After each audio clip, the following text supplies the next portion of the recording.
Chapter 1. An Interesting Woman. I first met Penelope Ashton at a dinner party. She was not a beautiful woman, but she was well dressed, quite pretty, and, as I quickly realized, very intelligent. She was a good listener, but did not say much herself. After dinner, I managed to spend a lot of time talking to her. I learned that she was a biologist, doing research with Professor Lumsden at University College in London. She was an attractive and interesting woman. It was late when the party came to an end, and I took her to catch the last train home. "Which station does your train go from?" I asked. "Victoria," she replied. In the taxi on the way to Victoria Station, I asked her out to dinner. She was silent for a moment, then said, "All right, Wednesday evening." After she had hurried off to catch her train, I realized I didn't know if she was married or not. On the following Wednesday, I met her at University College at 7:15 in the evening. "Do you always work so late?" I asked. She shook her head. "Not always. It depends on how my work is going. Sometimes earlier, sometimes later." We went to the theatre and had dinner afterwards in a restaurant in Soho. For me it was a most enjoyable evening, and I think it was for Penelope too. In the next 6 weeks we went out together several times, and I realized that Penelope Ashton was becoming a serious part of my life. One evening we had dinner at my flat. I cooked a Chinese meal for her, and when she told me how much she'd enjoyed the meal, she also invited me to her home for the weekend, to meet her family. Marlow is a small town on the River Thames, about an hour's drive from London. The house where Penelope lived with her father and her sister was in the countryside, just a few minutes from the town.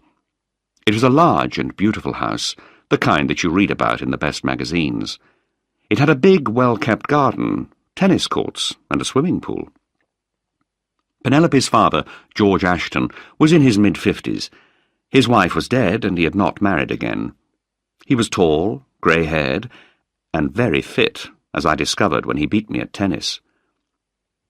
After the game I was tired, but Ashton dived into the swimming pool for a swim before going back to the house for a shower. He was 25 years older than I was, but I was exhausted from the game of tennis, which I had lost. I sat down beside Penelope. "Is he always like that? Always so full of energy?" I asked. "Always," she promised.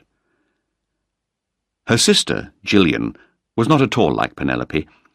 She was the kind of woman who likes to stay at home and run the house. It was a large house with several servants, and she organized it very well. Gillian told the servants what to do. She planned the meals, and seemed to be very happy.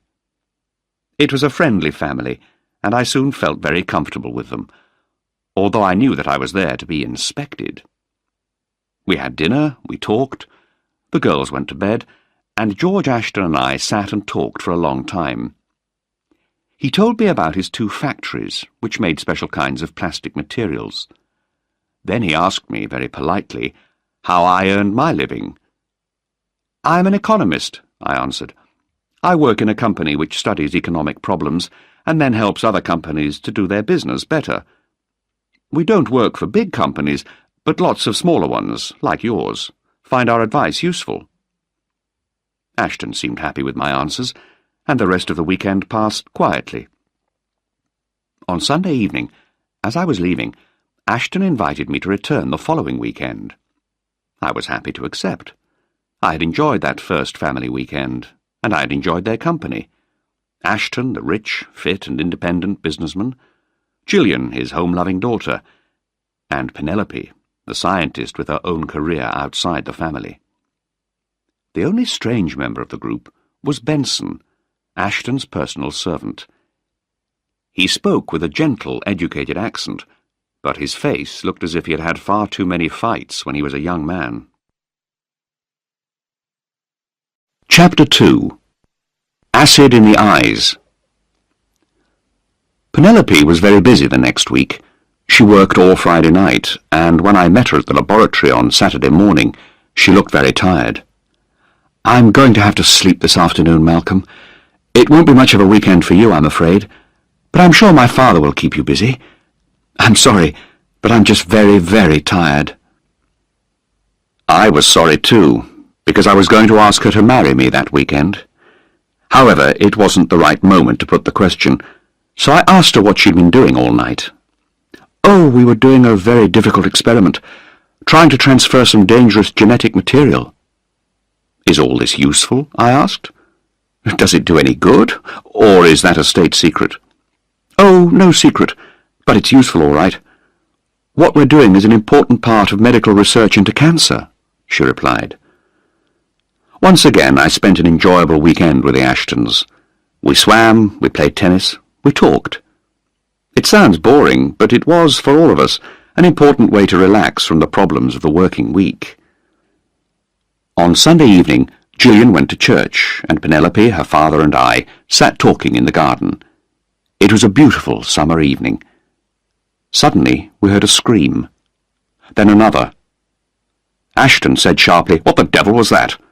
And we all jumped to our feet, just as Gillian came round the corner of the house, holding her hands to her face. She screamed again, and fell to the grass. Ashton was the first to reach her. He tried to pull her hands from her face, but she resisted him with all her strength.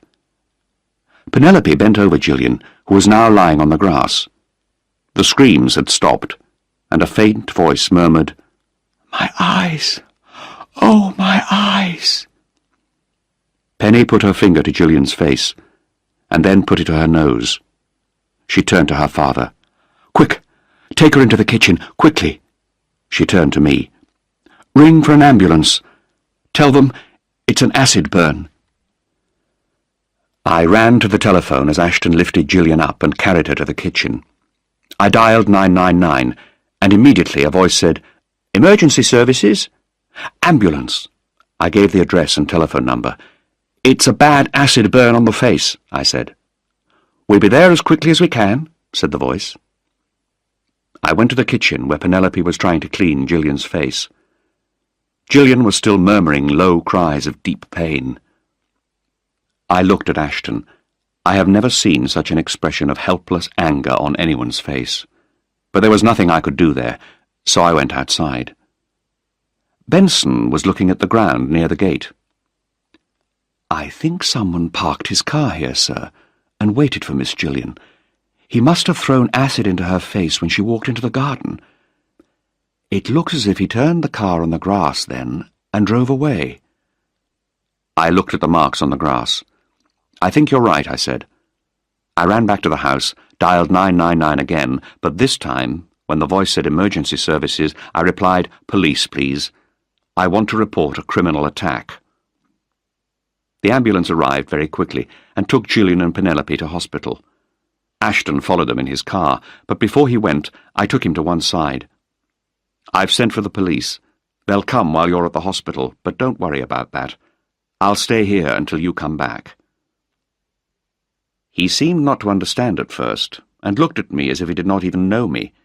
I repeated what I had said, and this time he heard me. "Thanks, Malcolm," he replied. He looked as if he had grown 10 years older in the last 15 minutes. Alone in the house, I poured myself a drink and sat down to think while I waited for the police. Nothing made sense. Gillian Ashton was an ordinary young woman who liked living at home, looking after her father. What possible reason could anyone have for throwing acid in her face? I thought about it for a long time, and got nowhere. After a while, a police car arrived. I could not tell the two policemen much, because I knew very little about Gillian and her father, and they did not seem very satisfied with what I told them. 20 minutes later, another car arrived. A policeman in plain clothes came in. "I'm Detective Inspector Honister," he said. "Are you Mr. Jaggard?" "That's right. Come in, Inspector. I've got something to show you which I'm not supposed to let you see, but in these circumstances, I think I have to show it to you." Honister looked puzzled, as I gave him my special identity card. "We don't see many of these, Mr. Jaggard. They're rather special. Have you any ideas about what's happened? Are you here on business?" I shook my head. "No, I've got no ideas. I'm not here for professional reasons. I'm just a family guest for the weekend." "Well, this looks like the sort of problem we're going to have to solve the hard way, step by step. But I'll be glad to have your help, Mr. Jaggard." Ashton and Penny came back some hours later. Penny looked pale and tired, but Ashton had recovered some of his energy. "Good of you to stay, Malcolm. Stay a little longer. I want to talk to you. Not now, but later." He spoke as if it was an order, not a request. He went off to his study, and I turned to Penny. "How's Gillian?" "Not good," she said sadly. "It was strong acid. What sort of person could do such a terrible thing?" "That's what the police want to know." "Does your father have any enemies?" I asked. "Daddy?" She frowned. "If you become successful, you're bound to upset some people, so there must be some people who don't like him. But not the kind of enemy who'd throw acid into his daughter's face. That's something different." I had to agree, and we talked as we had our dinner, just the two of us. Shortly afterwards, Benson came into the room. "Mr. Ashton would like to see you, sir," he announced. Ashton was sitting at his desk, a glass of whisky in his hand. The bottle in front of him was half empty. "I'm so sorry about what has happened," I said. "I know, Malcolm," he agreed. "But tell me, how are things with you and Penny?" "We're very good friends. Is that what you mean?" "Not exactly." "What are your plans?" he replied. "I intend to ask her to marry me, but I haven't done so yet." He rubbed the side of his face and thought for a moment. "What about your job? Is the money good?" "It's fairly well paid," I replied, "and I have a private income as well." "What about the future? Will you get promoted?" "I think so. I'm trying hard." He was silent for a few minutes. Then he went on. "I could offer you a better job. You'd start in Australia, you and Penny, but you'd enjoy that. The only trouble is that you'd have to start almost immediately." He was going too fast for me. "Just a minute," I said. "I don't even know if she'll marry me. I haven't asked her yet." "She will," he said positively. "I know my daughter." "Maybe so," I replied, "but I'd like to know a lot more about this job before I decide, and talk about it fully with Penny." Ashton was annoyed, but he tried to hide it. "Well, we can wait a week or two to decide about Australia, but you ought to ask her to marry you now. I can get you a special license, and you could be married by the end of the week." "Stop," I said. "You're going too fast for me. Tonight isn't the right time to ask Penny to marry me, not after what happened to Gillian today." Ashton stood up and walked impatiently around the room. "You're right, of course. It's between you and Penny, and it's wrong of me to interfere. But do ask her to marry you now, this evening." I stood up. "Mr. Ashton, I don't think that would be a good thing to do, especially today. I won't do it now. I'll do it when I think it's right."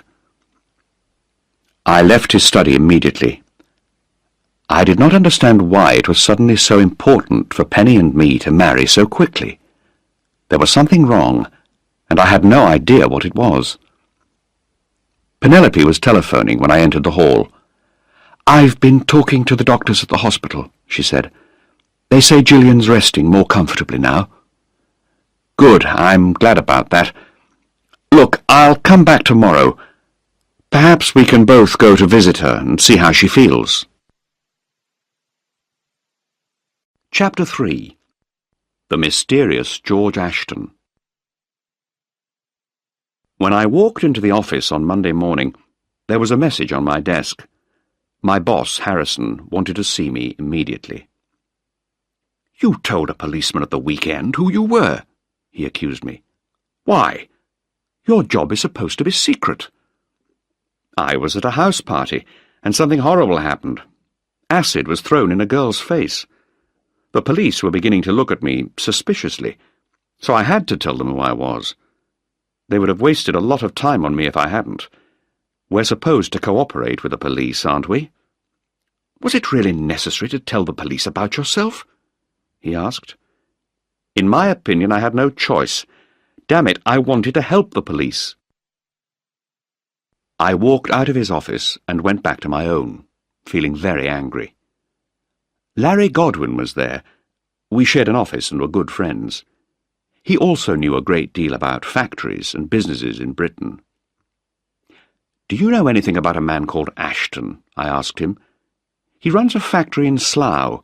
They make a special kind of plastic material. I haven't heard of him, said Larry. Why don't you ask Nellie? She knows everything, he laughed. The computer that our office used was called Nellie. I forget why. In its memory there was an enormous amount of information.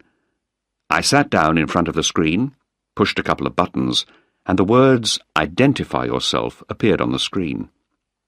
I identified myself, and Nellie asked, "Information level?" I answered, "Green." All the information in the computer was kept on different levels. Some people had permission to look only at information which was not very important and not very secret. That was level green. There was other, very secret information which could only be seen by Ogilvy, the head of the department. In between, there were several different levels, each one known by a colour. I typed in Ashton's name and address, and almost immediately the message came up on Nellie's screen. This information is not available at this level. Try level yellow. I was very surprised. I hadn't expected to find anything at all about Ashton in the computer memory. What Nellie's message meant was that somewhere in the computer there was a lot of information about George Ashton, and that information was secret. Ashton wasn't just an ordinary businessman. I typed my identification for level yellow. This was more complicated and took me 4 minutes. Back came Nellie's reply. This information is not available at this level. Try level red. I sat back to think. I knew that information at level red was very secret, and I began to wonder about Ashton. Who was he? Why was everything about him so secret? I had permission to see level red, but it took me 10 minutes to go through the stages to identify myself. Finally, I finished typing and waited for Nellie to tell me all about Penelope's mysterious father. Instead of that, Nellie replied on the screen, "This information is not available at this level. Try level purple." Level purple was too high, too secret for me. All I had learned about George Ashton was that something in his life or work was extremely important and secret. A couple of hours later, Larry and I were talking in our office when the phone rang. It was Harrison, our boss. "What the hell have you been doing with the computer, you fool?" he demanded. "Nothing much." "Why? Has it broken down?" I said. "What's all this about a man called Ashton?" he continued. "Ogilvy wants to see both of us immediately. Come on." Ogilvy was the head of our department. He was not alone. There was a short, fat man sitting in one of the chairs. Ogilvy didn't introduce him, but asked me immediately, "Malcolm, why are you so interested in George Ashton?" "I'm going to marry his daughter," I replied.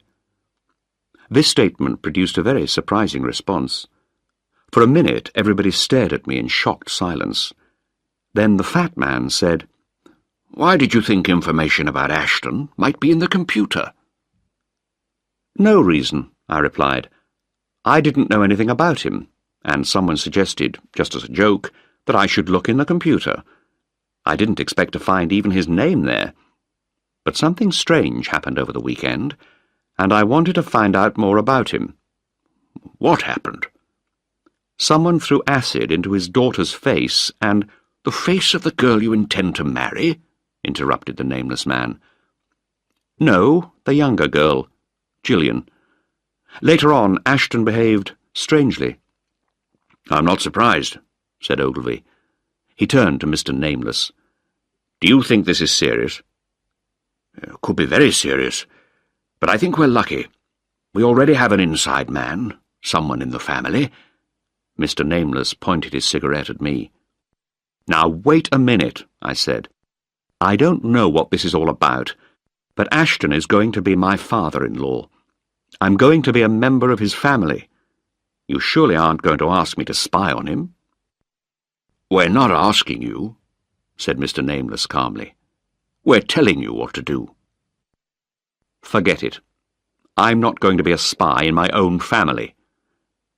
Mr. Nameless looked at me in surprise, then looked at Ogilvy and said, "I thought you said this man was a good member of your department. I don't think I can agree." "I'm not worried about what you think," I replied angrily. "Be quiet, Malcolm," said Ogilvy. He turned to Harrison. "You can go now, Joe." Joe Harrison did not look happy as he left. As the door closed behind him, Ogilvy said, "I think Malcolm has made an important point. An agent, someone working for the department, should not be personally involved in a particular case. Malcolm, what do you think of Ashton?" "I like him. What I know of him. He's not an easy man to get to know, but I've only met him on 2 weekends." "I take your point," said Mr. Nameless, suddenly more friendly. "But we must not waste the fact that Mr. Jaggard is on the inside. That could be very useful to us." Before I could object, Ogilvy said quickly, "I think that Malcolm will investigate what has happened in Ashton's family as soon as he understands clearly why he should do so." "Oh, yes," replied Mr. Nameless, "but you mustn't say too much. You know the problem and its limits." "I think we can keep within the limits," replied Ogilvy coldly. Mr. Nameless stood up. "Then that's what I'll report." When he had gone, Ogilvy said, "Malcolm, you really must be careful about what you say to important officials of the government. You're too rich and independent-minded. You don't care what you say to people. Luckily, I warned his lordship before you came in that you're not an easy person to work with." His lordship? Who, I wondered, was this man? How was he so important? What did he have to do with Ashton? Ogilvy went on, "Take things easy now, Malcolm. Don't make any difficulties that aren't real ones. Will you do that?" "Of course," I replied. "That isn't too much to ask, as long as I know what I'm supposed to do." Ogilvy invited me to have lunch with him so that I could tell him everything that had happened. When I had finished, he lit a cigarette and said, "All right, you're a trained detective. Is there anything unusual about Ashton?" I thought for a moment before replying, "There's a servant called Benson. He seems ordinary, but Ashton doesn't seem to treat him like an ordinary servant." "Okay," said Ogilvy. "Anything else that was unusual?" "The way he asked me to marry Penelope. He was in such a hurry. He behaved almost like an old-fashioned father with a pregnant daughter." "You know what I think," said Ogilvy. "I think Ashton is frightened. Very frightened. Not so much for himself, but for his daughters. One's been attacked, and he seems to think that if he can get Penny away from him, she'll be all right. That's why he suddenly invented that job in Australia for you." "Just a minute. I don't understand this," I said. "Who is this man Ashton? Why are we so bloody interested in him?" "Sorry, I can't tell you that. But I can tell you what you have to do." "What's that?" I asked. "Take good care of the girl. That means also looking after the father, of course." "Without knowing the reason why?" "You know why. You've got to make sure that Penelope Ashton doesn't get acid thrown in her face." "But I'm really guarding Ashton." "Yes, you're right there. And you mustn't let any of them know who you really are, or that you work for this department. That's going to be difficult, I know, but I can give you a team of men to help you." You mean I have to guard a man and his daughter without telling them that I'm guarding them? I'll certainly need help. You'll get it, said Ogilvy with a smile. Doesn't it worry you that you're marrying into such a mysterious family? I'm marrying Penelope, not her father, I replied. Chapter 4. Family Problems. Later that afternoon, I drove to Marlow to talk to Inspector Honister. He looked at me curiously and a little unhappily. One of your people has been on the phone to tell me that I mustn't talk to anyone about you. There was no need to do that. I'm a policeman, so I know how to keep secrets. I cursed the stupidity of someone in Ogilvy's office who would try to interfere, and said to Honister, "Look, forget all that nonsense. Last night I told you I had nothing official to do with Ashton. It was true then, but it isn't true now. My office now has a definite interest in him. I'm going to need your help." "I'll be happy to give it, as long as you don't try to hide things from me." "What do you want to know?" "First of all, how's the girl?" "We're not allowed to talk to her, so she must be bad," he replied. "Her sister's been at the hospital most of the day." "Have you spoken to Ashton?" I asked. "Yes. He says he can think of no possible reason why anyone should attack his daughter in that way. He told me nothing of any use," replied Honister. "I'll see both of them later," I said, "and I'll try to get more information. I want to catch that man with the acid." "Does Ashton know who and what you are?" asked Honister. "No, he doesn't. And he mustn't find out either," I replied. "That's going to give you an interesting life, with you wanting to marry his daughter, too." I smiled. "Where did you find that information?" "I'm a good policeman. One of the servants in Ashton's house was quite happy to talk about you and Miss Ashton." "All right. Tell me a few secrets about Ashton." "We've got very little.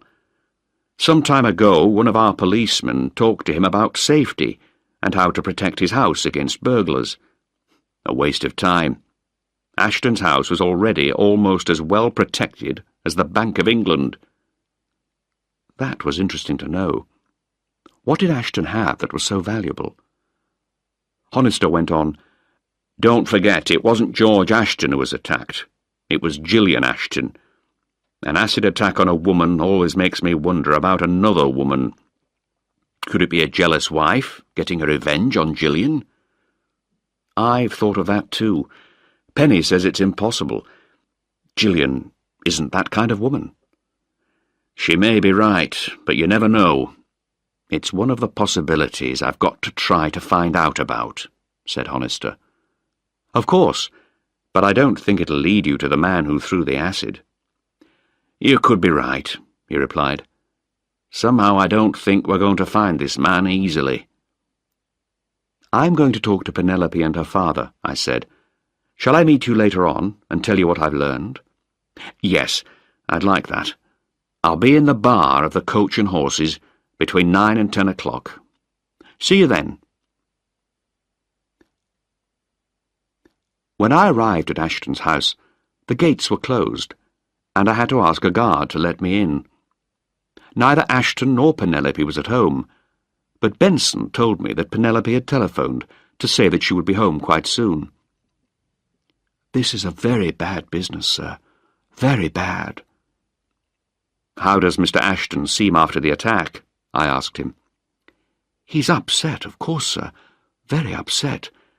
But he seems to be taking it very well. He went to his office this morning as usual. Can I get you a drink, sir?"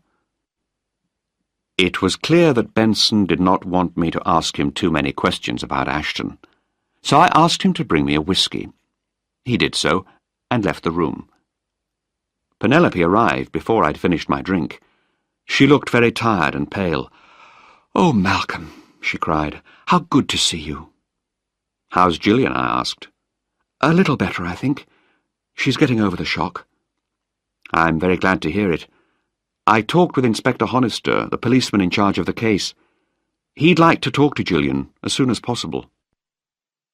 Oh, Malcolm, she isn't ready for that yet. It's too soon. She came close to me, and I put my arms around her. Are her injuries that bad? I asked.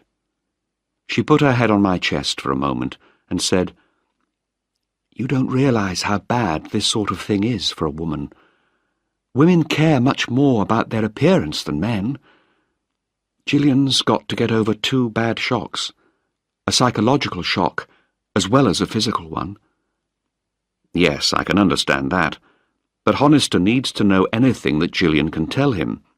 At the moment, he knows nothing, not even if the attacker was a man or a woman. Penelope looked surprised. I hadn't thought of that. And Gillian hasn't talked about it. We've kept off the subject of acid throwing. When you go to the hospital tonight, could you see if she can remember anything at all about what happened? We've got to find this person, and it's probably better if you talk to her than if Honister does it. But he really does need to know what happened. Maybe Gillian can remember something about the acid thrower. I'll try, but I can't promise that she'll be able to tell me anything useful. Penelope went to get dinner ready, and I walked around in the garden until Ashton came home. He looked worried and tired, but there was more than that. He had the look of a small boy who has just discovered that the world is an unjust place. The look of a boy who has been punished for something he hasn't done. Gillian's blind, he said shortly. Oh, no. I'm so sorry, I replied. Does she know? Does Penny know? Neither of them knows, and I don't want them to know until Gillian's strong enough to take the shock. So don't tell Penny. I won't tell her, but she might find out for herself. Don't forget she's a doctor. Well, he said, I'd rather they knew later than sooner. What a terrible thing this is, Malcolm. I just can't understand it. Don't you have any ideas at all? I asked. I had to start to do my job as a policeman. I could also see that Ashton was now carrying a gun in a pocket under his arm, but I could hardly ask him about that. Could there be something in Gillian's life that you don't know about? Could she have become involved with some unsuitable friends? He became angry immediately. Impossible, he said very sharply. Gillian's always been such a good girl. I've never had any problems with her. She's never done a thing wrong. Penny's different. She can be very difficult at times. You'll find that out if you marry her. But Gillian's never been any trouble at all. When Ashton said this, I understood the pain parents feel when their children are sick or when they get hurt in an accident. Then Ashton asked me if I thought any more about asking Penny to marry me immediately and go to Australia. I told him I hadn't changed my mind, that it was the wrong moment to present Penny with new problems. I suppose you're right, he said in a disappointed voice. Are you staying to dinner, Malcolm? With your permission, I replied politely. I'm taking Penelope to the hospital afterwards. He nodded. Don't tell her about Gillian's eyes. Promise me that. I already have. He didn't answer that, but turned on his heel and walked away towards the house. I felt very sorry for him. Whatever the information about him in the computer, I could see in his eyes the deep pain that he was suffering. Penny and I went to the hospital, and I waited for an hour while she talked to Gillian. Then we went to meet Inspector Honister, and I introduced him to Penny. Thank you for coming, Miss Ashton, he said. We're doing the best we can in this case, but we need information, and we haven't got any. I understand, she replied. I've got some news for you, but I don't know how much it will help you. Well, Miss Ashton, let's hear what you've got, said Honister gently. Gillian says it was a man. Ah, said Honister with satisfaction. A little more than half the population of Britain had just been dropped from his list of possible suspects.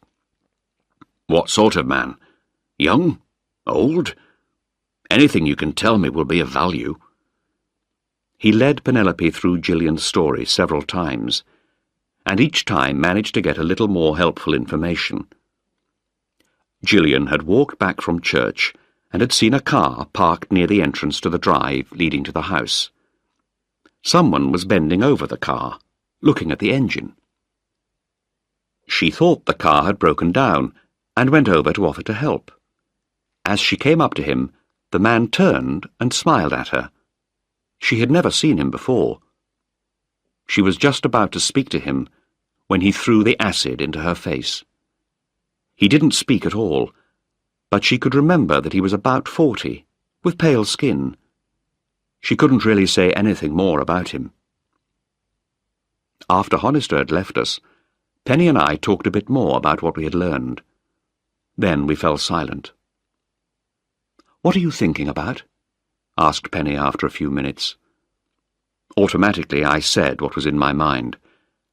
"I'm thinking it would be a good idea if we got married." "Malcolm," she said with surprise, shock, pleasure and sadness, all mixed up in that one word. "Don't you think it's a good idea?" I said, and watched her try to find words to reply. "But don't say, 'This is so sudden.'" "But that's exactly what it is, so sudden," she said. "And here of all places." "Does the place matter?" "I don't suppose it does," she said quietly. "But the time does. Why now?" "I suppose I could have picked a better time," I agreed. "But the question just jumped out of my mouth. You asked me what I was thinking about. Actually, I'm not the only one who thinks it's a good idea. Your father does, too. He wanted me to ask you last night." "So you two have been discussing me behind my back? I don't know that I like that." "Don't get angry. It's traditional and polite for a man to talk about his plans with his probable future father-in-law." "What would you have done if he had been against it?" asked Penelope. "I'd have asked you just the same. I'm marrying you, not your father." "You're not marrying anyone, yet." She laid her hand on mine. "You idiot. I was beginning to think you'd never ask." "I was going to, but other things got in the way." "I know," she said sadly. "I've been so unhappy today, thinking about Gillian and seeing her in so much pain. And Daddy, he doesn't say much, but I think he's going through hell. And now you come and give me more problems." "I'm sorry, Penny. Perhaps I should take the question back. Forget about it for now." "No," she said. "You can't unask a question." She was silent for a while, and at last she said, "I will marry you, Malcolm. I'd marry you tomorrow, but that can't be. I don't know when it will be. We've got to get this business with Gillian sorted out first. Can you wait?" "Of course," I replied happily. As we drove to her home, my heart was like a singing bird, and I realized the truth in all that the poets say about love. "I think we should tell your father. He seems to be worried about you," I suggested, just before Penny went in. "I'll tell him now," she said, as she gave me a good-night kiss. Chapter 5. Ashton Disappears.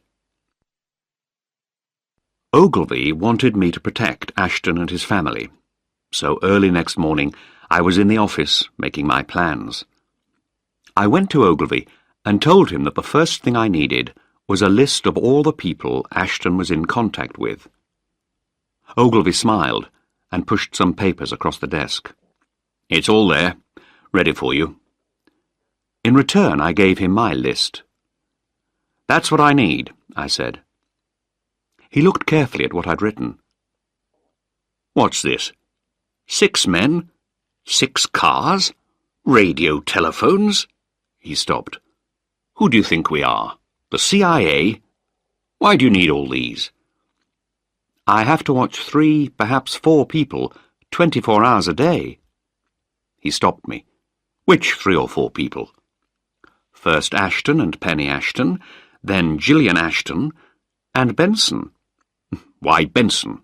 Ogilvy demanded. Well, the computer has them all, even Benson, kept under top secret. I put all the names through the computer until I lost them in level purple. OK, but you can't keep an eye on 4 people with 6 men. I'll let you have 8, and I'll arrange for Ashton's telephones to be tapped. He looked at the list again. But what the devil do you need a gun for? Is it really essential? Well, Benson's carrying a gun in his pocket, and Ashton's got another under his arm. If they're expecting that kind of action, then we should be prepared. Right. I give you permission to take 2 guns. Get your men together, and I want a tape recording of what you say to them. I called together all the men I wanted for my team and told them what they had to do. Larry, who shared my office, was one of them. It was going to be his first job in the field, away from the office. I took the tape recording back to Ogilvy. I've got another question, he said. Did you cancel a request made to Inspector Honister for copies of his reports on the Ashton case? Yes. It seemed to me a waste of time, especially if I'm going to be there watching Ashton. Honister wasn't very happy about it, and I think it's important to keep him happy. We want him to cooperate with us. You're perfectly right, of course, said Ogilvy. Except for one thing. This department did not request those copies. The request came from another department, and they're not very pleased that their request has been cancelled. Oh, I said. Who wanted the reports? Do you need to ask? Said Ogilvy sharply. The gentleman you met yesterday is making sure he knows everything that happens. All right, Malcolm. Go and look after Ashton. But don't do anything without talking to me about it first.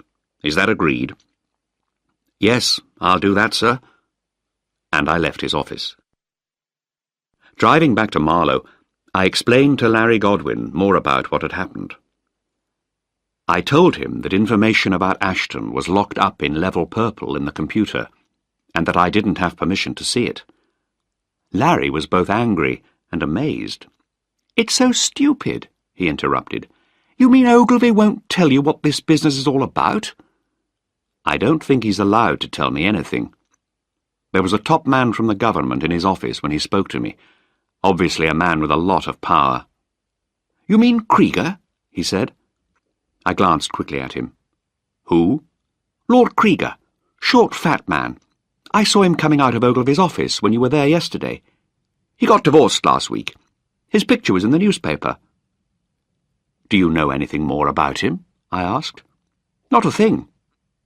And he left me even more puzzled than before.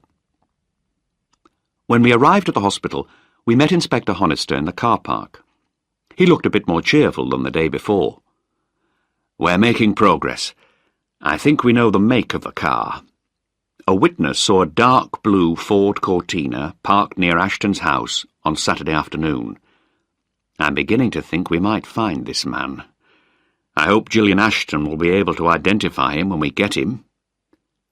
"She won't," I replied, shaking my head. "She's blind." Honister looked horrified and swore violently. "Wait till I catch this man. It'll be a real pleasure to send him to prison for a long, long time." While we were talking, Jack Brent, one of the other members of my team, came across. "Penny Ashton's inside the hospital, visiting Gillian," he said. "But there's something else you ought to know," he went on. "We can't find Ashton." "Isn't he at his office?" I asked sharply. "No, and he isn't at home. There's no sign of Benson either. Come on, Larry, quick. We're going to Ashton's house. There may be nothing to worry about, but let's make sure. Jack, stay close to Penny Ashton. For God's sake, don't lose her." At Ashton's house, we found only one of the servants, Mary. She told us that Ashton's bed had not been slept in the previous night, and she hadn't seen him at all that day. I began to get worried, and rang the hospital to speak to Penny. "Did you tell your father about us last night?" "No. He'd gone to bed when I got in, and he'd gone out when I got up this morning. Why? What's the matter, Malcolm? Has something happened to him?" "I don't know if anything's happened, but I think you'd better come home now." "I'm coming at once," she replied, and put the phone down. I walked into Ashton's study. On his desk were 2 envelopes, one addressed to Penny, and the other to me. I picked up mine and opened it. "My dear Malcolm, you are too intelligent not to have understood what I have tried to say to you in our recent conversations. There is an old French saying, 'The man who finds a good son-in-law gains a son, but the man who finds a bad one loses a daughter. Marry Penny and make her happy, but for her sake, be a bad son-in-law. Yours, George Ashton.'" I sat down with a heavy feeling in my stomach, and the knowledge that we had made a bad job of looking after Ashton. Chapter 6. A Bad Son-in-Law?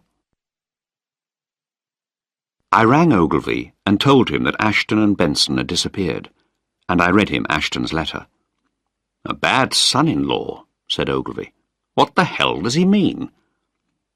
"I think he's saying that he's getting away from Penny in order to protect her," I said. "I wouldn't do what he wanted, marry her at once and take her away from him. So he's taken himself away from her. He must think she's in danger if she's with him." "I suppose you could be right, but it seems a bloody strange way to protect his daughter." "Does she know?" asked Ogilvy. "Not yet. She's on her way back from the hospital now. Ashton's left a note for her, too. If there's anything important in it, I'll let you know." "Think she'll tell you?" he asked. "Yes. The funny thing is, sir, that last night I did ask her to marry me, and she accepted. She was going to tell Ashton when she got home, but he'd already gone to bed. Maybe he'd already left. If he'd only waited another couple of hours, he might have decided not to go." "Well, don't blame yourself for that." There was a pause. "Does Penny know about your work for the department?" "No," I replied. "Well, she has to know, and now's the time to tell her. What I want you to do is to search the house very carefully. See if you can find anything that might show where Ashton has gone. If there's anything you don't understand, bring it back to the office. I think there's going to be a lot of trouble over this." I didn't look forward to explaining to Penny about my work and why we wanted to search her father's house. I had a feeling that our relationship was about to change for the worse. Just then, I heard Penny's Aston Martin sports car coming up the drive to the house. I met her as she ran to the door. Jack Brent's car was now coming up the drive. "There's a man following me," Penny cried, and then she noticed Larry Godwin in the hall. "What's happening? Malcolm, who are these men? What's happened to Daddy?" "As far as I know, he's all right," I said, and took her into her father's study. I picked up the letter. "You'd better read this." As she read the note, her face turned pale. "But I don't understand." "What does he say?" She gave me the letter and went over to the window, while I read, "My dearest Penny, for reasons which I cannot explain, I must go away for a while. I am not a criminal, and I have done nothing wrong. I do not know how long I shall be away, but please do not try to find me, and do not bring the police into this. My reasons are private. I shall be quite safe, because my old friend Benson will be looking after me. It would make me very happy if you would marry Malcolm as soon as possible. I know that you love him, and I think he is a very good man. I am sure that the two of you will be very happy together, and I am equally sure that you will both look after Gillian. Please forgive me for my sudden departure, but it is in the best interests of all of us. Your loving father, George. I looked up. I'm sorry, Penny. But I don't understand, she cried. Oh, Malcolm, what's happened to him? She came into my arms, and I held her close. I don't know, I said. But we'll find out. She was still for a while, but pushed me away as 2 cars arrived quickly. Malcolm, who are all these men? Have you told the police? Daddy said not to. No, I haven't told the police, I said quietly. Sit down, Penny. I have a lot to tell you. I hesitated, not knowing best where to begin. I told you I work for a company called McCulloch and Ross, and that's perfectly true. We do the work I told you about, and we do it very well. But the company is also a sort of secret government department, which deals with economic and industrial information if it is important to the state. You mean you're some kind of spy? No, not a spy. But you were watching my father like a common spy, she said angrily. And was I just a means to an end? Did you get close to me just to learn more about my father? No. I looked her straight in the eyes. I didn't know anything at all about your father until yesterday, and I don't know much more now. She looked at me coldly. And these men in the hall, are they from your department too? Yes. Then I'd like to talk to the man in charge. I knew something was worrying Daddy. Now I know where it was coming from. You're talking to the man in charge, and you're wrong about your father, I said carefully. That stopped her, and she sat down suddenly. You are in charge? That's right. And you don't know what you're doing? She said with a laugh of disbelief. I know what I'm doing, but I don't know why. It's become very complicated. Let me tell you how I got into this. So I told her everything. I told her about Nellie the computer and the secret colour levels. I told her about Ogilvy and Krieger. I told her much more than I should have told her. I told her how, after the acid attack on Gillian, I was told to watch and protect her father. I've not done a very good job so far, I said, but I'll find him. You're not going after him. He said in his letter, I interrupted her, all I know is that your father is considered by some people to be a very important man. I don't know why, but he could be going into danger without realizing it. My job is still to find him and protect him. He's not in a position to do that properly himself. She started to cry, quietly at first, and the tears ran down her face. Then she began to tremble, as if she was suddenly very cold, and I put my arm around her. She held on to me tightly. When your safe, comfortable world seems to be falling apart, you need to hold on to somebody. Oh, Malcolm, what am I to do? You must do what you think best. If you trust me, you'll help me to find him. But I couldn't blame you if you refuse. I haven't been open and honest with you. I should have told you all this yesterday. But you couldn't. You weren't allowed to. Malcolm, what are your men waiting for? For your decision. I want to search the house, and I can't do that without your permission. She came back to the desk and read her father's letter again. He wrote to me too, I said, and gave her my letter. She read it slowly, then gave it back to me. Bring in your men, she said, in a voice which had no expression or feeling in it. We found a number of surprising things in that house, but none of them seemed to be of any use to us. There was no clue to tell us where Ashton could have gone. In the cellar, there was a very well-equipped laboratory, but none of us had any idea what sort of work Ashton had done there. Hidden behind a cupboard in Ashton's bedroom was a heavy steel door with a sort of lock you usually see only in banks. By measuring the walls, outside and inside the house, we discovered that there was a small, secret strong room there. So secret that not even Penny knew about it. While the other men were searching the house, Penny and I talked about her father's life. I asked her how long Benson had worked for the family.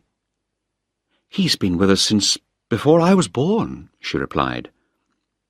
"He used to work in one of Daddy's factories, but he visited us at least once a week. Then when we came to live in this big house, he came to live here and work as Daddy's personal servant." We were still talking when Peter Michaelis, one of my searchers, came in to report that they'd found nothing useful, but that in a room upstairs there was the biggest model railway he had ever seen. I didn't believe him and forgot all about it, because Ogilvy rang to tell me to come back to the office as quickly as possible. I explained about the secret strong room and the laboratory, and he promised to send some experts immediately to examine everything. Before I left, I looked for Michaelis and found him with a model railway. "You haven't time to play with that," I said angrily. "We're here on business, to find out about Ashton." Michaelis smiled. "This is business. To search this place thoroughly, we'll have to look inside every piece of this railway set. The whole thing is so big that we have to use the controls to bring everything back to this central point." I looked at the railway more carefully. It was very big and very complicated, all controlled from a central desk. There must have been about 2 kilometres of railway line, but Michaelis seemed to know how to work the controls, so I left him to search the 1,000 different pieces of equipment, and went downstairs. Penny was waiting for me, her eyes flashing with anger. "Someone has been searching my room." "I know," I replied. "All the rooms in the house have been searched." "I think you could have trusted me," she said icily. "It's not a question of trust," I tried to explain. "I do my job in the way I was taught. I have to go by the book." "Then it's not the kind of book I'd want to read," she exploded, and we had our first big quarrel. Chapter 7. Ashton and the Russian Scientist. I was not in the best of tempers when I met Ogilvy back in the office an hour later. All I could tell him was that Ashton had obviously been prepared for escape for a long time. He had been frightened of something, and had made his plans carefully, ready to be put into operation at any moment. Ogilvy had another problem. "I had a meeting this afternoon with the minister and people from other departments. It wasn't easy.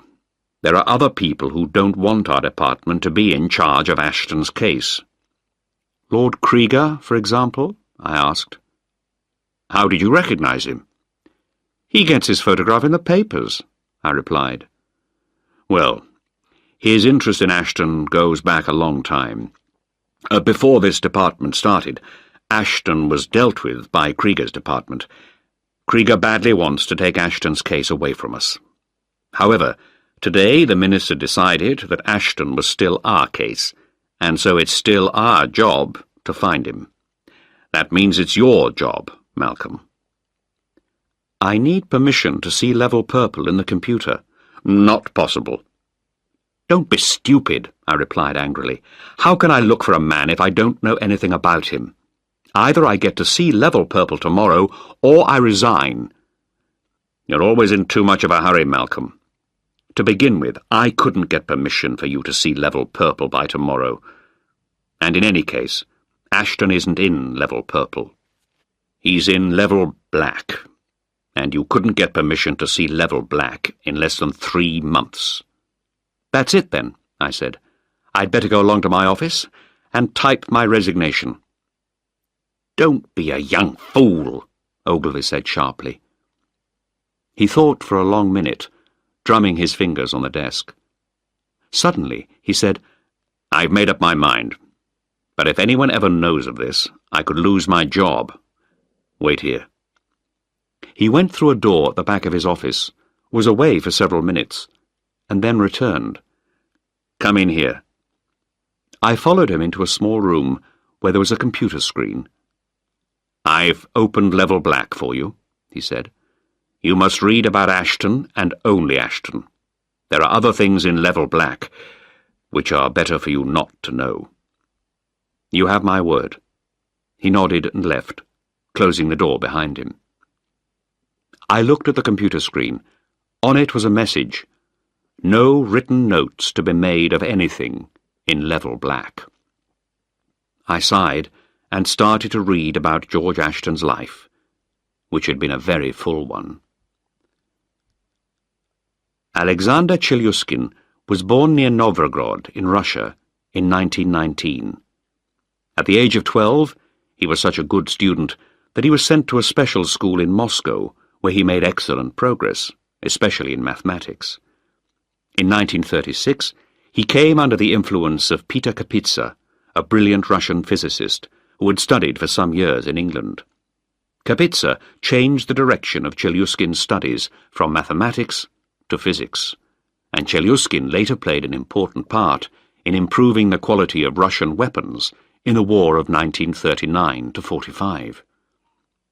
In March 1945, when the Russians discovered that the Americans had developed the atomic bomb, Chelyuskin was told to work on the development of a similar bomb for Russia. After the war finished in 1945, Chelyuskin became dissatisfied because he had to go on working on research into weapons, and he did not like what he was doing. He began to think about people, not physics and mathematics. He decided that he did not like Russian society and the direction which Russia was following after the war. He decided to kill himself, but without actually dying.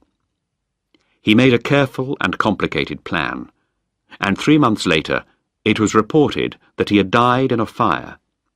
The burnt body of a man was certainly found after the fire, but it was not Chelyuskin's. So, at the age of 28, Chelyuskin arrived secretly in England. Unfortunately for the English, who had hoped to learn about Russian secrets from him, Chelyuskin refused to talk about his work on atomic weapons. He did not want to work as a scientist for the British government. What he wanted to do was to live in England as an ordinary citizen. The government officials and scientists who had been looking forward to his ideas could not understand him. But finally, he got what he had asked for.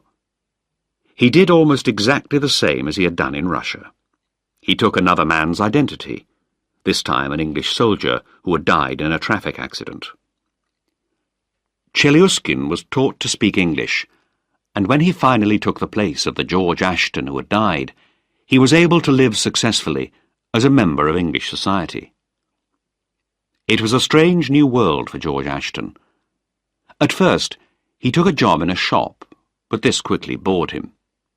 He had been given some money to help him in his new life, and soon he started a business with a man whom he met at work. John Franklin was good at working with his hands. George Ashton was good at using his brains, and their business did well. Ashton married Franklin's daughter, Mary, and they had 2 daughters, Penelope and Gillian. 2 years later, Mary Franklin died, and Ashton looked after the 2 girls. At the same time, he worked hard to develop new chemical materials for industry, which gradually made him very rich. All this time, people from the British Secret Service were watching carefully to see if the man from Russia would do something extraordinary with his brilliant scientific mind. But Ashton concentrated on his business, and gradually the officials from the government lost interest in what he was doing. Ashton became more and more successful in industry, but no one paid much attention until I had sounded the alarm by my careless questions to the computer. Until then, the life of George Ashton, previously Alexander Chelyuskin, my future father-in-law, had run very smoothly in England. When I finished, I had been sitting in front of the computer screen for 2.5 hours, and I had a headache. I went back to Ogilvy's office, where he offered me a glass of whisky, and we sat down to talk about what I'd seen. "What do you think?" he began. "I think George Ashton is one hell of a man. I'm proud to have known him," I replied. "Anything else?" "Yes," I said. "One fact. There's been a big change in the kind of scientific work Ashton has done in England. It's all technical. He's been applying his own earlier ideas to developing new materials. But that isn't the type of person he was before. He was a man who thought up new ideas. Everything he did, all of his training was in that direction. Did he just give it up when he came to England? Or has he been applying his mind to something that we don't know anything about?" "You're not too stupid," said Ogilvy. "You're probably right. You can't stop a man thinking. But how can you find out what he's been thinking about?" "Do we know what books he buys? What scientific magazines he reads?" I asked. "Yes. He keeps up to date only in the type of chemistry that is important to his business. Nothing else." We sat for a few minutes in silence, and then I asked, "What does Krieger have to do with Ashton?" "It was his department that helped Ashton escape from Russia after the war. Krieger himself went into Russia to bring him out. Krieger wasn't Lord Krieger then. His name was Paulton. Now he's head of his department. When Ashton became an ordinary businessman instead of a scientist with lots of valuable secrets, his records were moved to our department, and Krieger was very annoyed. He always thought that Ashton might do something scientifically useful one day. Although Krieger brought Ashton out of Russia, Ashton never really liked him, and certainly didn't trust him. That's probably why Krieger's interfering now. He's sure that Ashton has useful ideas that he's hiding from everybody." "Is there any news of Ashton?" I asked. "None at all. We've got people watching the airports and the ports, all the usual things," replied Ogilvy. "We must find him. And I want to find the man who threw the acid into Gillian Ashton's face and frightened Ashton so much that he ran away to protect his children from any more attacks." The next day brought little progress.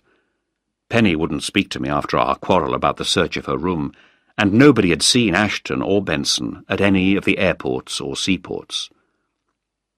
At 3 o'clock, Ogilvy rang me to say that they expected to unlock the strong room at Ashton's house later that afternoon. "I want you to be there. Listen carefully.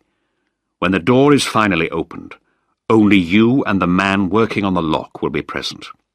As soon as the door is opened, you send him out of the room and check what is inside the strong room. If the contents can be moved, you bring them here. If they can't be moved, you close and lock the door again. No one else must see what is in that room. Is that clear?" "Perfectly clear," I replied. When I arrived at the Ashtons' house once again, I met Lord Krieger in the hall. He did not look pleased to see me. "Ah, Mr. Jaggard, I understand there is a strong room here. Has it been opened yet?" I wondered where he got his information, but answered, "No, not yet." Good. Then I am in time," said Lord Krieger. I said, "Am I to understand that you wish to be present when the room is opened?" "That's correct," he replied. "I'm afraid that will not be possible." He looked at me thoughtfully. "Do you know who I am?" "Yes, my lord. I have instructions that nobody except myself is to be present when the door is opened." His eyes opened wide with surprise and anger. "Did Ogilvy say that?" "Those were his instructions to me. I don't know if he was thinking of you, my lord. Do you wish to speak to him? There is a telephone in the study." "Yes," he replied. "I'd better speak to Ogilvy myself." He went off to the study, and I went over to the window and looked out at the garden. A few minutes later, Krieger came out of the study, looking very angry. He left the house, got into his car, and drove quickly away. The phone rang. It was Ogilvy. Krieger must not be allowed into that strong room, and he mustn't know what is inside. He won't, I replied. He's gone. We're just about to open the door. Let me know what you find, he said. I went up to Ashton's bedroom. There you are, said the man who was working on the door. You can open it now. I'd have to ask you to leave now, Frank, I told him. He went out and closed the bedroom door behind him. I opened the door to the strong room. Ogilvy's mouth fell open. Empty? Absolutely, I replied. There wasn't a thing in that room. It looks as though it's never been used since it was first built. Who else knows about this? He asked. No one. Only you and I. That's a pity.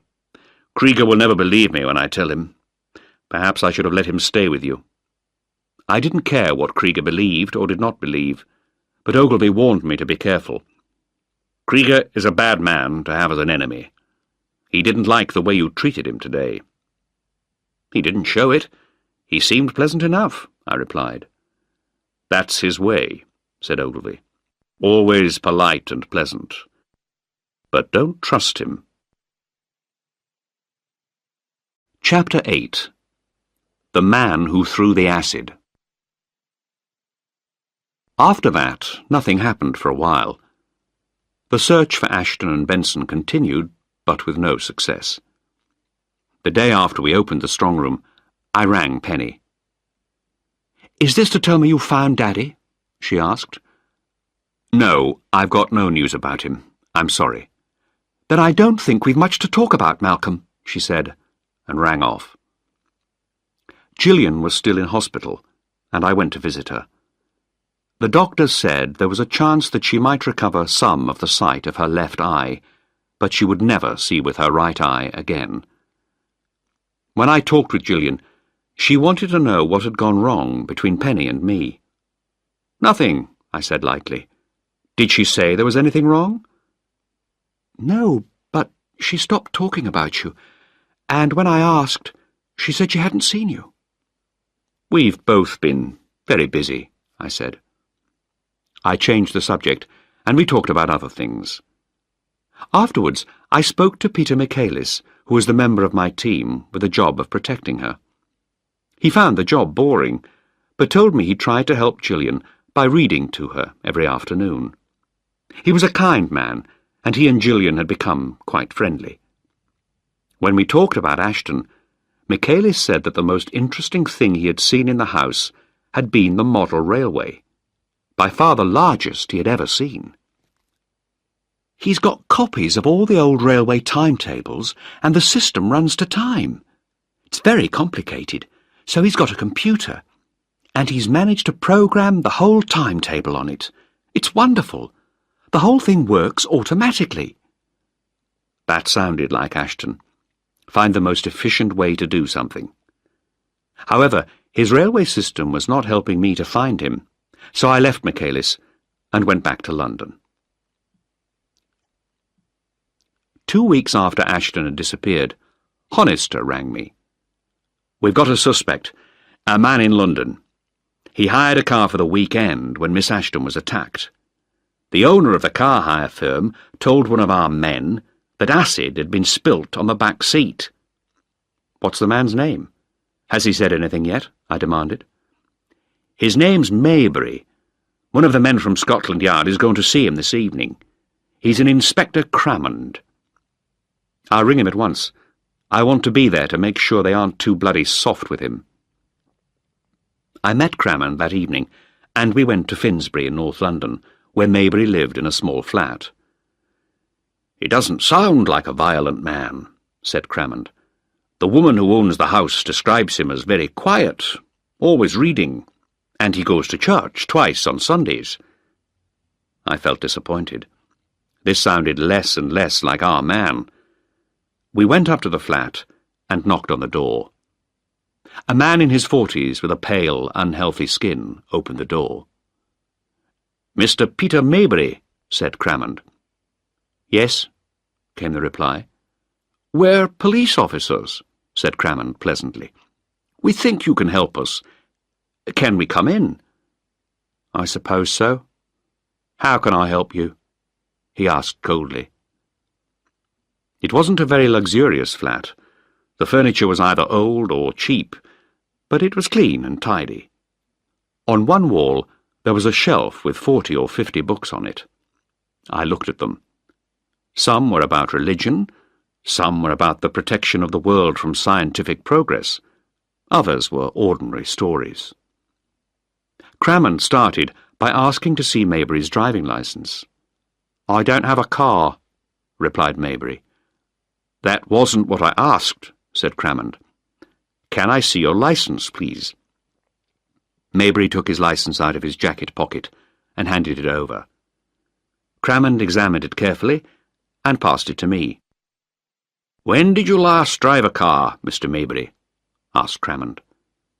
Maybury said, "Look, if anyone says I've been in an accident, they're wrong, because I haven't."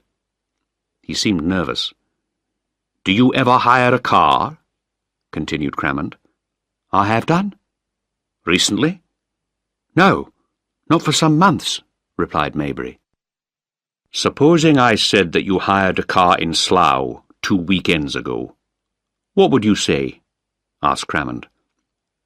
"I'd say you were wrong," replied Maybury quietly. "Where were you that weekend?" "Here, as usual. You can ask Mrs. Jackson downstairs." Crammond looked at him for a moment. "Mrs. Jackson was away that weekend. Did anyone see you? Did you go to church?" "No, I didn't feel well." Crammond spoke more strongly. "Mr. Maybury, I suggest that you are telling me lies. I think that on Saturday morning you went to Slough by train and you hired a Ford Cortina car from Jolliffe's garage. Mr. Jolliffe was very angry about the acid damage to the back seat of the car. Where did you buy the acid?" "I bought no acid," said Maybury. "But you hired the car. You gave your name and address to Mr. Jolliffe." "No," repeated Maybury. "Well," said Inspector Crammond, "we can easily check that. We have the fingerprints from the car. I'm sure you won't mind coming to the police station so that we can compare yours with those from the car." This was the first I had heard of fingerprints, and I was not sure that Crammond really had any, but it worried Maybury. "I don't have to give you my fingerprints. I want you to leave, or I'll—" "Send for the police," said Crammond. "When did you first meet Miss Ashton?" he went on suddenly. "I've never met her," said Maybury quickly. Too quickly. "But you know of her," insisted Crammond. Maybury was very nervous now. He took a step backwards and bumped into the table, knocking a book onto the floor. I picked it up and looked at the front. A report on developments in genetics. Suddenly, a number of puzzling facts began to make sense to me. Maybury's basic religious ideas, his interest in protecting the world from modern science, and what I knew about the work Penny Ashton was doing. I said, "Mr. Maybury, what do you think of what is happening in modern biological science?" Crammond looked very surprised. Maybury turned to look at me. "It's bad," he said. "Very bad." "In what way?" I asked. "The biologists are breaking the laws of God," cried Maybury. "They are creating new forms of life, life that is not in the Bible, life that was not made by God." Maybury was becoming more and more excited now. "She's godless. She's destroying the work of God and making monsters." I had difficulty in keeping my voice calm.